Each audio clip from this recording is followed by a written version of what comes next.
Buenas noches, estimados amigos. Una vez más acá en Disenso, el programa de filosofía y metapolítica. Hoy tenemos una invitada especial que estamos obviamente junto con Silvio Maresca. Una invitada de lujo. O de lujo, bueno, muchas gracias. Que es Josefina Reñasco. Josefina Reñasco ya estuvo en este programa. Ella es profesora de la Universidad Interamericana, ¿no es cierto? Abierta Interamericana. Abierta Interamericana, que está ahí en la avenida San Juan y la 9 de julio. Bueno, pero antes de empezar con el programa, Silvio y Josefina, los aprovecho a los dos para informar, porque también este programa informa y da regalos, por supuesto, también vamos a dar regalos. Quería informar que hubo un congreso, el 17 Congreso Nacional de Filosofía, que se realizó en agosto, del 4 al 8 de agosto, en la ciudad universitaria de Santa Fe, y lo organizó la Universidad Nacional del Litoral. Bueno, obviamente, a nosotros no nos invitamos. ¿Ustedes se enteraron de algo? Me acabo de enterar. ¿Vos, Josefina? También me acabo de enterar. Bueno, macano. Entonces nosotros ya empezamos bien. Yo me enteré porque hay un señor que se llama, de Fundación Hernandarias, que saca esta, no sé si ustedes se puede ver o no se puede ver, estas son las obras, está sacando obras selectas. Y el que concurrió a ese congreso fue Enrique Dussel, que es un amigo nuestro, conocido, tanto amigo, porque ese editor también le saca las obras a él. Dussel es un... Sí, aparte saca las tuyas. Y saca las mías también, pero bueno... ¿Por qué tomo va la edición de tus obras? Yo por el tomo 11, van 27 libros. Así que, pero Dussel creo que tiene como ¿Cómo 40. van 27? ¿11 o 27? No, son 11 volúmenes que compaginan 3 libros cada uno, más o menos. Ah, correcto. 2 libros, 3 Correcto, libros correcto. cada uno. Ahora entendí. Ahora, ¿qué pasa? Yo, efectivamente, acá tengo el programa, como ustedes pueden ver, tiene 95 páginas. Prácticamente no hay ningún filósofo o profesor de filosofía o investigador de filosofía que uno verdaderamente conozca. Pero serán chicos jóvenes, ¿no? Sí, hay como 2000 ponentes, más o menos una cosa así. Y conozco algunos, Carlos Bauer, que es un joven profesor de Córdoba, por ejemplo, Ajá. Raúl Domínguez, que es de la Universidad de Bahía Blanca. Yo les cuento a ustedes, ¿no? Pero lo que me llamó la atención es que el Congreso, el mayor ponente de todo este Congreso, es un profesor que se llama Samuel Cavanchik. No, Cavanchik. Cavanchik. Bueno, es el titular de Contemporánea en la UBA. Samuel Cavanchik Fue es senador. Que fue senador. Fue. Senador por el Frente para la Fue Victoria. senador. Fue senador. No, fue senador por el ARI. Por el ARI. Después Bueno, se pasó al Frente. Este Cavanchik hizo 7 exposiciones en el mismo Congreso. Es decir, 7. El Congreso, en realidad, podríamos llamar Congreso Cavanchik. Ahora, Cavanchik, ¿cuál es el primer trabajo que presenta? El trabajo liminar. Un libro de él que se llama así, Desde el Palacio, retrato de un filósofo en el Senado. Claro, No. yo digo, Yo lo la conozco. filosofía, bueno, vos lo conocés, yo Sí, lo he conozco, visto alguna sí. vez, pero miren, la filosofía casualmente es un título humilde. Platón, ante los que se decían sofos, dijo, no, nosotros somos filósofos, nosotros somos amigos del saber, amigos de la sabiduría, nosotros no somos sofos, solo Dios es sofos. Ahora, de modo tal que siempre nosotros recomendamos este programa, decimos, no se llamen a sí mismos filósofos. Es como llamarse, como decía mi padre, nunca digas que sos gaucho, que otros digan que vos sos gaucho. ¿Estamos? No, nosotros nos presentamos siempre como gente que hace filosofía. Ahora, un personaje de estos que presenta un libro desde el Palacio, punto, retrato de un filósofo en el Senado. No, pero te digo una cosa, vos sabés que yo trabajaba en el Senado, me jubilaron ahí, ¿no? Sí, a mí me parece... Y los discursos de él realmente, que intervino muchas veces, porque él se pasó enseguida de aliado al Frente para la Victoria, entró en medio de casualidad con Carrió, ¿no? Carrió lo postuló, no sacó muchos votos en esa oportunidad Carrió y entró, qué sé yo. por la minoría por capital, creo que fue. Pero enseguida se alió con el Frente para la Victoria. Y yo escuché varios discursos de él en el Senado y no había realmente un solo, no porque no los tenga, es un hombre capaz, pero no había un solo concepto filosófico. Era un discurso de un oportunismo así. Bueno, esto nos confirma una vez más cómo la tarea, yo he leído las ponencias, he leído los títulos de las ponencias, pero son tantísimas, y la verdad que hay una desconexión respecto de lo que sucede y lo que pasa en la Argentina y en el mundo, lo que sucede en la realidad. Así que quería comentar esto para que vean que Disenso no es un perro mudo que se calla la boca cuando ve una cosa que realmente no tiene ningún valor, ¿no? Lamento mucho porque hay algunas personas, profesoras y profesores que participaron de ese congreso. Pero qué este convocatoria que tuvo, ¿no? Pero este congreso está teñido por a mí ni me llegó, que diga no me llegó la misma información, a Josefina tampoco, tampoco, rarísimo, ¿no? Listo. Pasamos a otro tema. Sí, más interesante. Yo espero que las autoridades de alguna universidad que alguna vez vean televisión, aparte de Tinelli, y si realizan un congreso, que manden que nosotros le hacemos la publicidad y no le cobramos o le cobramos. Sí, pero no miran a Tinelli, miran a José Pablo Feynman. Ah, miran a Feynman. Si miran a Feynman, a la Fariña. O al otro que tiene un apellido imposible. Bueno, no se sabe. De eso ya Darío, no sé, no me sale. Josefina, pasamos así que te quedaste calladita porque vos tampoco sabías nada. No, yo me acabo de enterar, no bueno, sabía. Vamos a lo nuestro. Pero publicó otro libro más, Josefina. Sí. Sí, te lo hice llegar, ¿no? Me parece que el último no, por eso. Sí, el último sí, pero... ¿Cuál es? ¿Cómo se llama? Crisis de civilización, radiografía de un modelo inviable. Sí, me parece. Pasemos, yo te voy a hacer la primera de las preguntas. Que hay un tema que es un tema actual de la filosofía, acaban de hacer ahora, se hizo un congreso en Berlín sobre este tema, el tema de progreso y de crecimiento. Te quería preguntar sobre este tema. Bueno, es un tema que tendría que estar en la agenda de los políticos ya, y que son conceptos que hay que replantear. El concepto de progreso, que en general está asociado al crecimiento, ¿no? Y que son conceptos que vienen del siglo XVII, cuando de alguna manera termina el régimen feudal, comienza el régimen burgués y la democracia, y están los filósofos como Descartes, como Hume, el mismo Kant.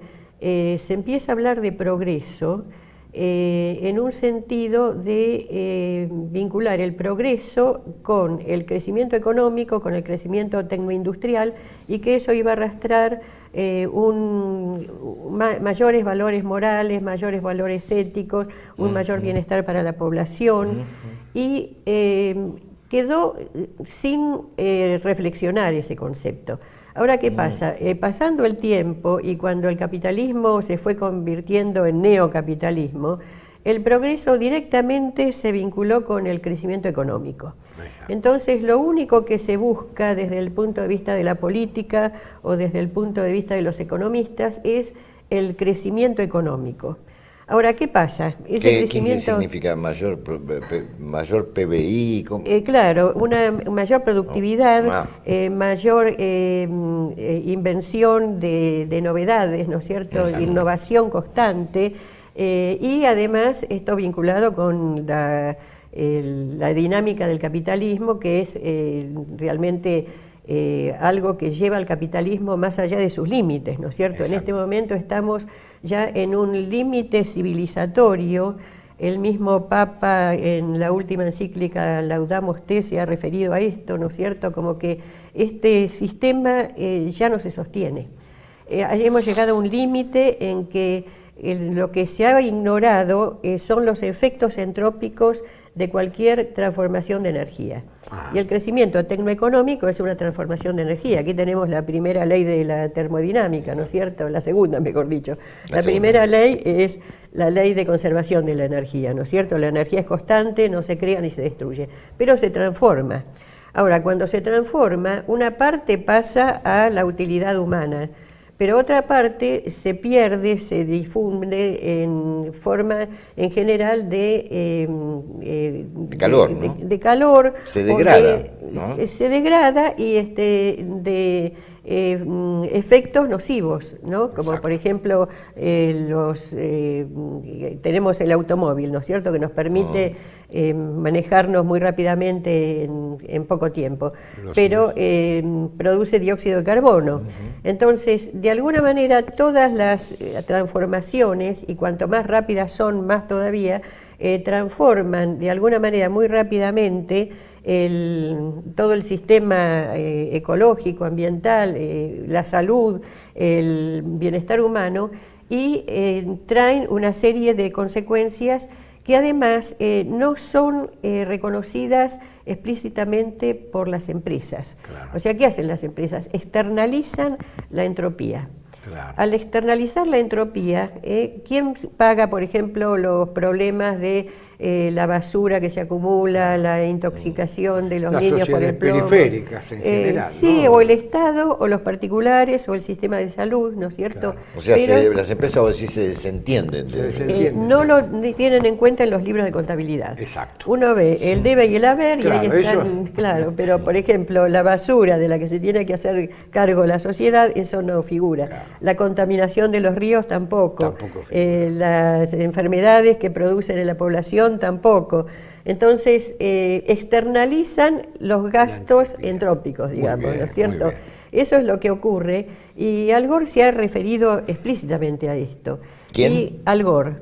El Al Gore. vicepresidente, Al Gore, vicepresidente de Estados Unidos, que ¿Ese fue, vicepresidente bueno, actual? Ex vicepresidente. ex vicepresidente. Ah, fue, sí, por eso me Y pareció. fue premio Nobel en el año 2007, mira. y considera a la ciencia económica, no a los economistas, sino a la ciencia económica, como irresponsable, irracional, confusa, y bueno, que trae todo este tipo de problemáticas. Y que no se hace económica. a la ¿Podrías explicar un ciencia poquito más económica. eso? Claro, porque, por ejemplo, ¿qué se enseña en la Facultad de Ciencias Económicas? Se enseña a manejar una empresa. Y cuando se maneja una empresa no se tienen en cuenta los efectos que van a ser externalizados a la sociedad. Y se ignoran directamente, no se tienen en cuenta como si no fueran algo que produce la Lo que misma decías empresa. hace un rato. Claro, o sea, la empresa produce, por ejemplo, automóviles, entonces ve el gasto en energía, el gasto en materiales, en sueldos, Pero pero no se hacen cargo, por ejemplo, de las consecuencias que puede tener en el entorno. Entonces, O sea que el bien común está totalmente elidido. totalmente. Sí, bueno. Entonces, aparentemente las empresas tienen un enorme crecimiento, pero a costa de un problema enorme en la sociedad, en el ecosistema, en la salud, Y etc. lo que se llama la responsabilidad social empresaria, que es un verso, eso.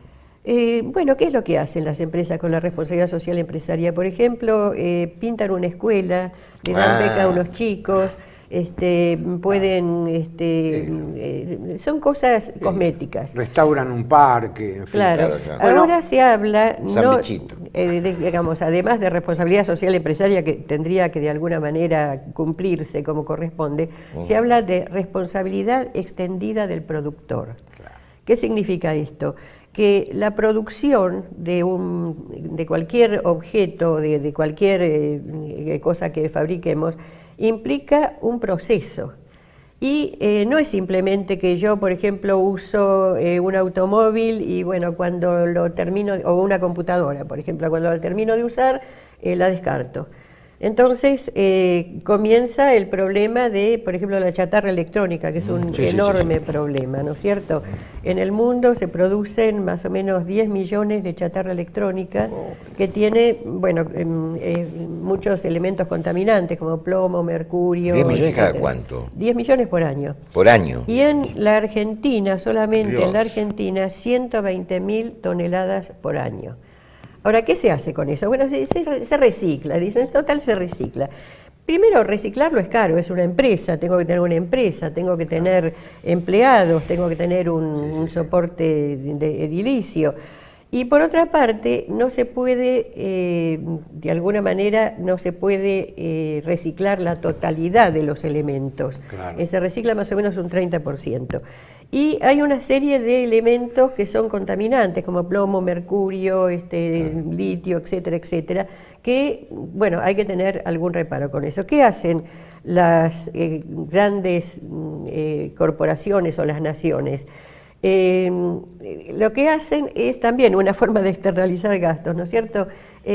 Con la etiqueta de donaciones mandan esta chatarra electrónica, por ejemplo, a Guyu, que es una aldea En de China, vos contaste, ¿no? Sí, y en otros lugares, por ejemplo, en África, y entran como donaciones.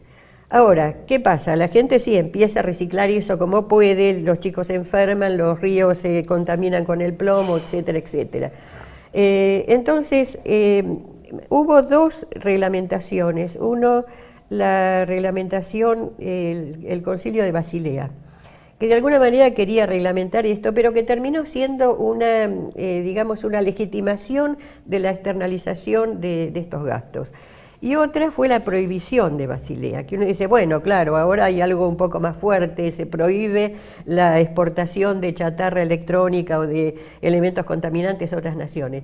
Pero yo la he leído y tiene una serie de contradicciones que uno dice, ¿cómo esto puede ser? Por ejemplo, dice, está prohibido enviar materiales contaminantes a otros lugares.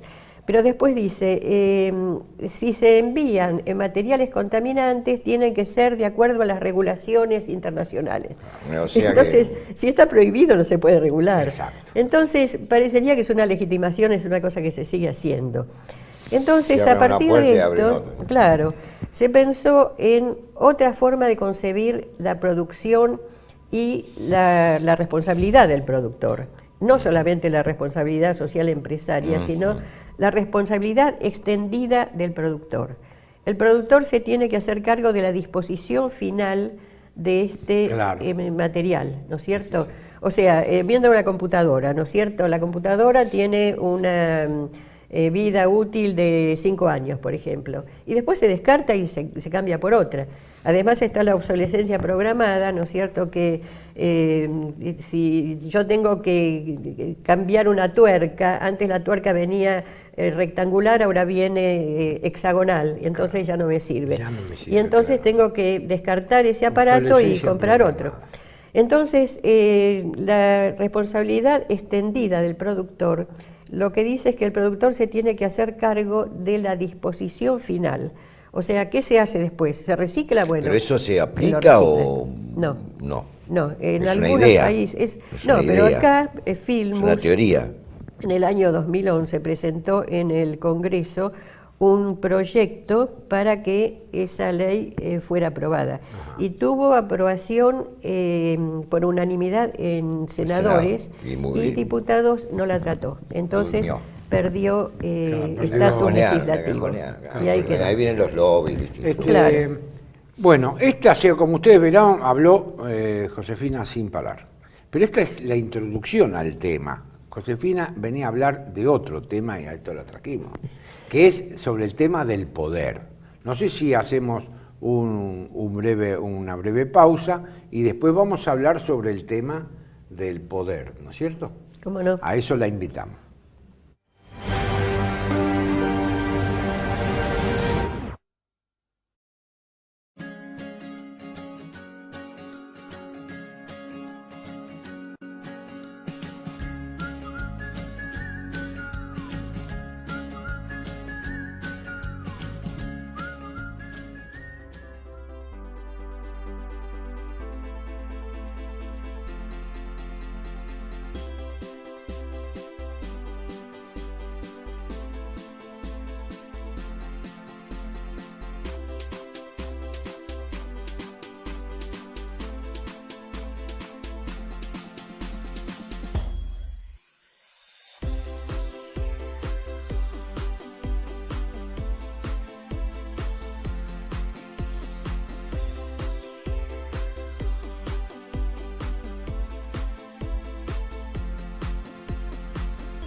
Continuamos acá con esta charla con Josefina Reñasco.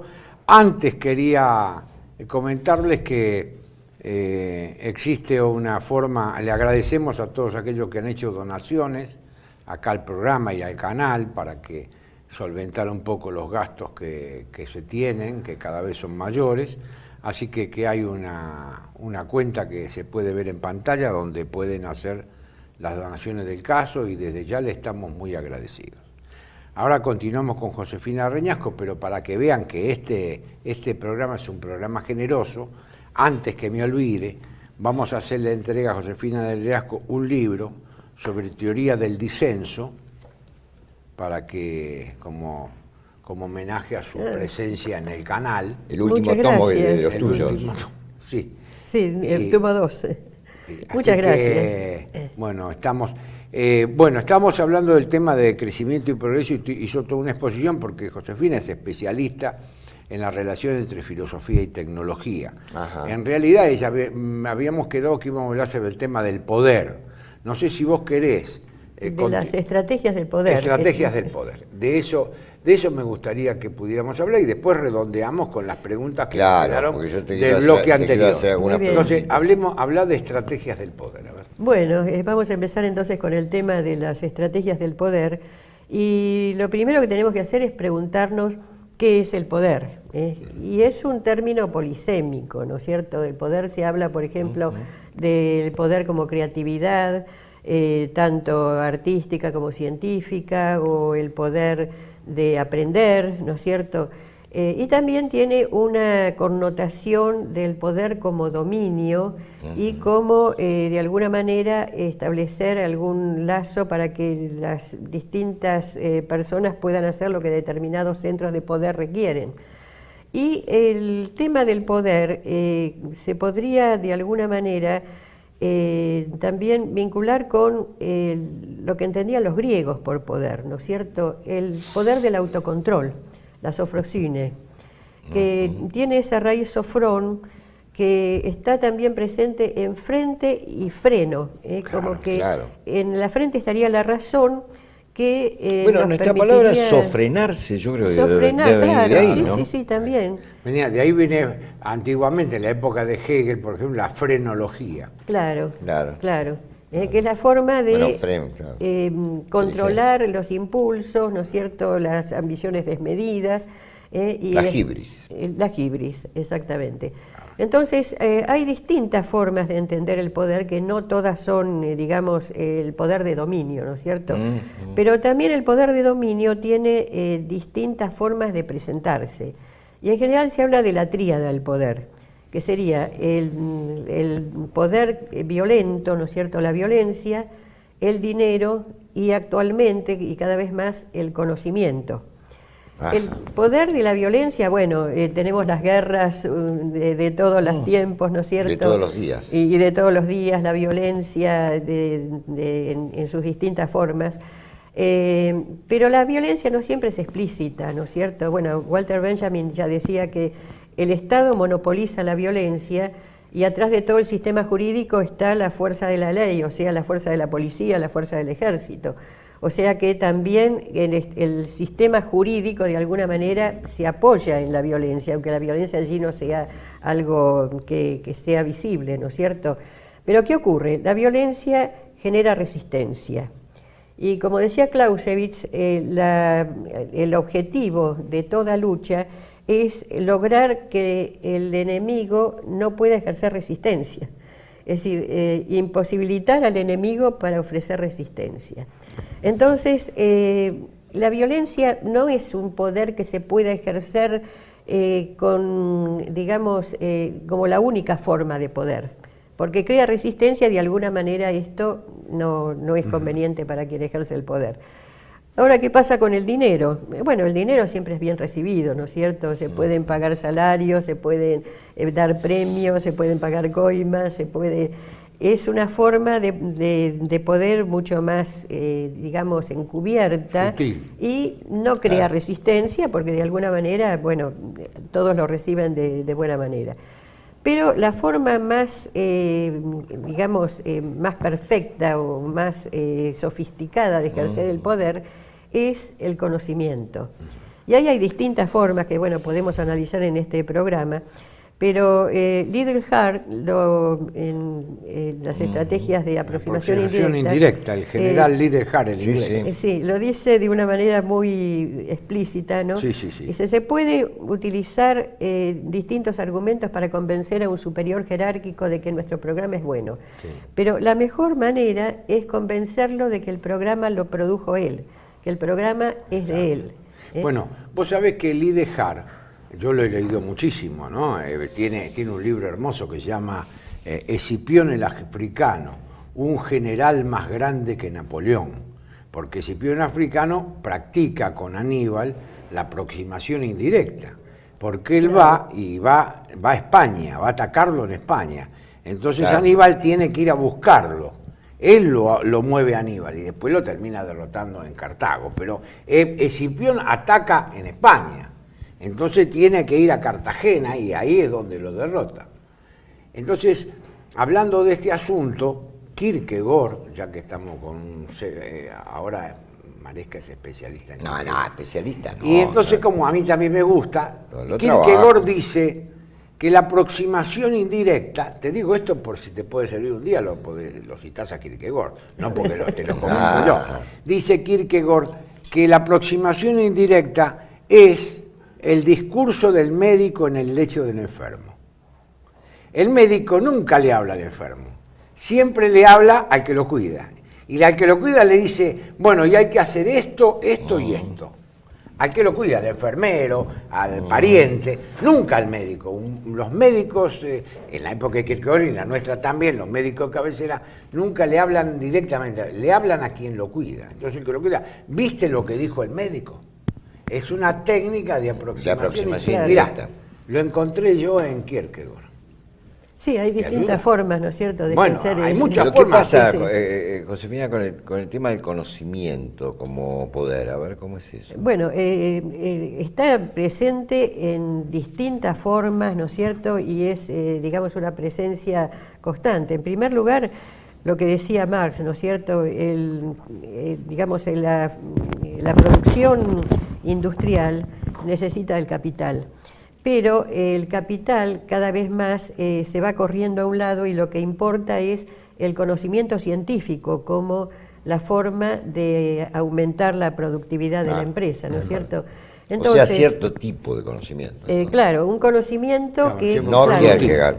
No el conocimiento, digamos, filosófico o especulativo. Claro, es un conocimiento tecnocientífico, el que estaría organizando, por ejemplo, un tecnocapitalismo. Entonces, cada vez más, digamos, la productividad de la empresa o de la fábrica depende del conocimiento. Esto lo dice muy claramente Bill Gates cuando dice... Bill Gates. Tenemos que innovar constantemente, ¿no? Si no innovamos, la competencia se va a adelantar a nosotros y entonces nosotros vamos a perder. Entonces, la innovación es una forma de estar siempre en la cresta de la ola, digamos, ¿no es cierto? Claro. Y de vencer a la competencia, porque la competencia lo tiene que de alguna manera igualar. Ahora, ¿qué pasa? La competencia tampoco se queda quieta.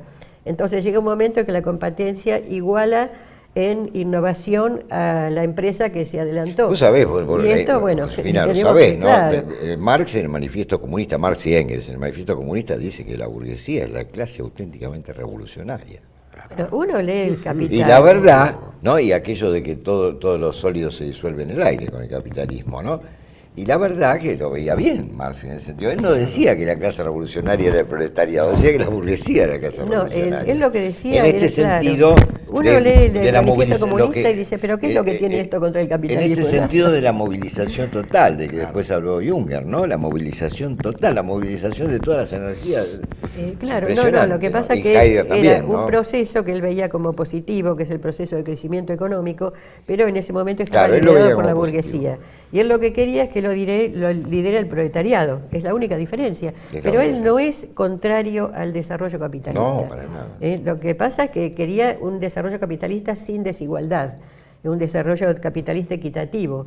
pero no otra forma de No, producción, ¿no es cierto? Bueno. Además está constante, digamos, la cosmovisión es la misma que la de la burguesía, es decir, el concepto de progreso, el concepto de democracia, el concepto de igualdad. ¿no? Claro. Bueno, ¿cómo sigue entonces? Estos serían los 3 canales de manifestación del poder, esto de la que vos estabas hablando. Claro, y violencia, dinero y conocimiento. Y el conocimiento lo que permite es la manipulación del deseo. Porque ninguna sociedad se puede mantener, o ningún poder en una sociedad se puede mantener solamente por la violencia. Tiene que lograr de alguna manera que los individuos, los que están sometidos de alguna manera, lo hagan por su propia voluntad y lo hagan con la idea de que están actuando libremente. ¿Aquiescencia se llama eso? Aquiescencia. La propia aquiescencia. Sí. Bueno, pero eso es fundamental. ¿Cómo ves entonces el tema de la manipulación de la conciencia? De los investigadores. Bueno, actualmente... La manipulación de la conciencia de los investigadores, que hoy lo que está en juego en esta sociedad es que los tipos que investigan creyendo que están investigando grandes cosas, investigan sobre la inmortalidad del cangrejo. Es decir, que a la realidad no le afecta para nada, y al poder menos. Es decir, o dicho de otra manera, investiga cosas que consolida el poder de turno. ¿Cómo se explica la manipulación de la conciencia para que toda la investigación científica que se pueda hacer, o social o económica, vaya al mantenimiento de esta situación que estamos viviendo? Bueno, en primer lugar hay, como decíamos antes, una cosmovisión. Una cosmovisión que está, digamos, tiene una trayectoria histórica, ¿no es cierto? La cosmovisión que tenemos ahora y que es la que es dominante, tuvo su origen en el siglo XVI, XVII. ¿Y qué es lo que ocurre? Vos en ese sentido pensás que estamos en plena modernidad, no en otra cosa. No. La posmodernidad lo único que hace es llevar a su extremo la modernidad, porque no cambia los conceptos fundamentales. Es decir, el concepto de progreso, el concepto de economía, el concepto de democracia, todos los conceptos, el concepto de hombre y el concepto de naturaleza. Es decir, lo que decía Descartes, ¿no es cierto? Con este método el hombre se va a considerar, va a dar un paso adelante y se va a transformar en un dominador de la naturaleza. Bacon también, ¿no es cierto? Claro. La forma más perfecta de ambición es que el hombre o que la humanidad domine el universo. Entonces todo eso ha quedado digamos, en la cosmovisión y se toma como natural, porque ya no se... Cuando una cosmovisión se instala, ya no se viste que todos nuestros discute. Políticos, ahora que tenemos las elecciones, todos hablan de lo mismo, el crecimiento, del progreso, así con una Claro, es un discurso homogéneo. Claro. Pero, por ejemplo, no me respondiste a la pregunta, pero no importa, te hago otra. En metapolítica nosotros hoy estamos hablando, escribimos, estudiamos, no solo de la colonización de las conciencias, de la manipulación de las conciencias. Hay un concepto que se llama de ingeniería social, que casualmente es cambiar la idea que tiene una sociedad del hombre que habita en esa sociedad. Qué bárbaro, ¿no? Esto es lo que están planteando, lo que se está planteando hoy en la sociedad, se llama ingeniería social. Ingeniería social va un poco más allá de la manipulación de la conciencia de los investigadores. Es la manipulación de todo el ser social, del etos social. Es decir, ahora etos social, te digo, investigadores, por ejemplo, como Lucien Caillé, que acaba de sacar un trabajo sobre ingeniería social, dice, señores, todo esto está reducido al número. Dice más, está reducido a la cábala. La cábala como el número con poder. Entonces está reducido todo a una ecuación matemática. Entonces, él lo que dice que las sociedades, en este caso en Europa se ve claro, sobre todo él que es francés y lo sufre, ellos están sufriendo ¿qué? Lo que le llaman le grand remplacement, es decir, la gran sustitución. Ellos dicen que están sufriendo una sustitución de la población. están sufriendo una sustitución del eto social. Esto es un manejo de ingeniería social. ¿Qué quieren? Quieren, en Francia, dice él, y se refiere después a toda Europa, lo que quieren es la eliminación de las identidades. Quieren producir un sujeto multiforme que sea intercambiable uno con otro. Muy bien. Es el modelo, él le llama. Muy bien, muy mal. Modelo mundial globalizado. Es decir, es una pregunta que te hago. Si Bueno, vos has estudiado el tema de lo que es ingeniería social. Bueno, lo que se llama también la manipulación de las conciencias, ¿no es Claro, cierto? bueno, La colonización de las conciencias. Bueno, yo creo que en eso está muy adelantada la publicidad, ¿no? La publicidad logra, digamos, lo que decíamos antes, la manipulación del deseo. Sí. Y quien puede manipular el deseo no necesita imponer obligaciones. La gente hace libremente y placenteramente lo que el sistema necesita. Y el que empezó con esto Para fue mí ese es el tema fundamental. Claro, fue el sobrino de Freud, Edward Bernays. Ustedes recuerdan que Freud, en El malestar de la cultura, decía que bueno, la cultura y la sociedad nos da una gran seguridad y una gran tranquilidad, pero a costa de la represión de los instintos libidinales, y que eso traía insatisfacción e infidelidad, porque había que reprimir los deseos libidinales. Y Edward Bernays, que lee los libros de su tío, y dice, pero ¿por qué reprimirlos? Vamos a soltarlos. Vamos a soltar los deseos, pero claro, los vamos a manipular de acuerdo a las necesidades de las grandes empresas. Entonces ahí empieza toda una, digamos, una estrategia de manipulación del deseo que, bueno, en el caso de Bernays tuvo también, digamos, consecuencias políticas, ¿no es cierto? Porque él fue uno de los que asesoró a Wilson, al presidente Wilson, para que convenciera a la población de la necesidad de entrar en la guerra europea. Bueno, pero ejemplo. fíjate que en ese sentido, pues estaba pensando en Marcuse, ¿no? Marcuse. Bueno, sí, Marcuse también. sí, claro.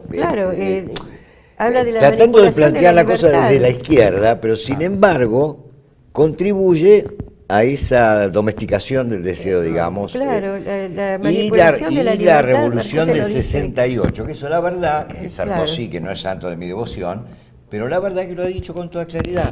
La revolución del 68 en París fue la revolución del consumo. Sarkozy lo dijo eso cuando asumió la presidencia, ¿no? Claro, actualmente sí, o sea que, bueno, ¿no es hay cierto? un consenso. No, que no conocía eso que vos, que el sobrino de Freud había hecho esa Sí, lectura, sí. porque Claro. ese fue el más consciente, digamos. Los otros quisieron hacer otra cosa. Claro, ¿no? pero después, digamos, bien. las Yo- políticas de publicidad que se siguieron, siguen de alguna manera los lineamientos de Bernays. Claro. O sea, por ejemplo, el uso de los símbolos, el uso de, bueno, una serie de estrategias publicitarias que también tienen que ver con el poder del dinero, porque el dinero convierte todo en mercancías, ¿no es Claro, cierto? Por ejemplo, así la es. educación ahora Exacto. se dice que es una inversión. Si no es inversión, bueno, ¿qué tipo de personalidades tiene que crear? Tiene que formar? Y bueno, la personalidad que le sirva al mercado, o sea, personas que de alguna manera puedan integrar todo este sistema económico, ¿no es cierto? O sea, Sí, los pocos que llegan a integrarse al sistema económico, porque después está todo el tema de, Claro, el de la tema de la marginación marginación, pero social eso- producto del desarrollo tecnológico. Claro. ¿no? O sea, eso está ahí, ¿no? Pero es una forma, ¿no es cierto?, de manipular las conciencias y hacer que la gente haga por su propia voluntad lo que él... Entonces, A mí ese fenómeno es lo me que parece decía, decisivo.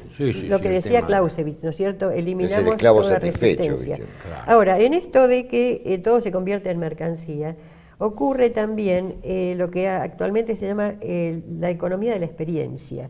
La experiencia humana se convierte en mercancía.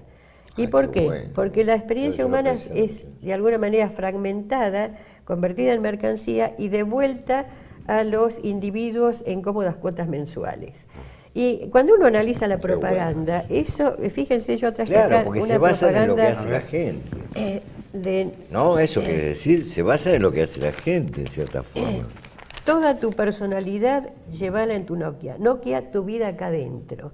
Bueno, acá está muy claro, ¿no es cierto? No sé si se alcanza a ver allí, pero Nokia, tu vida acá adentro. Entonces, evidentemente que hay una manipulación que es invisible, además, porque la gente, ¿quién no tiene Nokia y quién no quiere tener una Nokia? Y aparte tener la vida ahí adentro, llevarla en la mano. Y llevarla en la mano, ¿no es cierto? O sea que... Esa es otra vez personal, creo que es, que dice, toda persona es un mundo. Claro. Son cuestiones filosóficas también, ¿no? Que está ahí, Y después hay otras formas de de manipular la conciencia, que en cómo crear demanda sea... Pero vos mencionaste en un momento la expropiación de la experiencia. Yo digo así, porque así lo pensé, ¿no? Pero creo que te referías a eso, o sea, Claro. la experiencia, no llegás a tenerla porque ya la publicidad te la tomó para sí, te la devolvió como propia de ella. Claro, sí, todo se convierte en mercancía, entonces es... O sea, es como un a priori respecto de la experiencia, entonces Claro. no hay experiencia posible. Totalmente, ¿no? Te gana de mano. Sí, sí, sí. Yo lo pensaba, te digo esto mucho respecto de los viajes. Cuando yo era joven a mí me encantaba viajar, porque había viajes. Ahora ni más viajes, hay empresas de turismo. Ahí empieza el turismo. No hay viajes, porque si vas por Claro. tu cuenta, te salen los hoteles muchísimo más caros, no hay lugar, ¿viste? Nada, Es tiene una- que ir es- todo es programado. una desgracia detrás de la otra, ¿no? Entonces tiene que estar todo programado, o sea, ahí hay una apropiación de la experiencia. Entonces, los viajes que fueron tan importantes en su momento, digamos, como vehículo de las posibles nuevas experiencias, de la creación de una humanidad más avanzada, de mil otras cosas, hoy no existen más.